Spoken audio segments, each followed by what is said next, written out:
మోహన్ బాబు గారి అసలు పేరు మంచు భక్తవత్సలం నాయుడు. తెలుగు ప్రజలకి పరిచయం అవసరం లేని వ్యక్తి.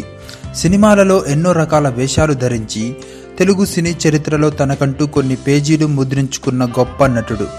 ఇప్పుడు మోహన్ బాబు గారి 2 పెళ్లిళ్ల వివరాలు ఏంటో చూద్దాం. మొదటి పెళ్లి విద్యాదేవి గారితో జరిగింది.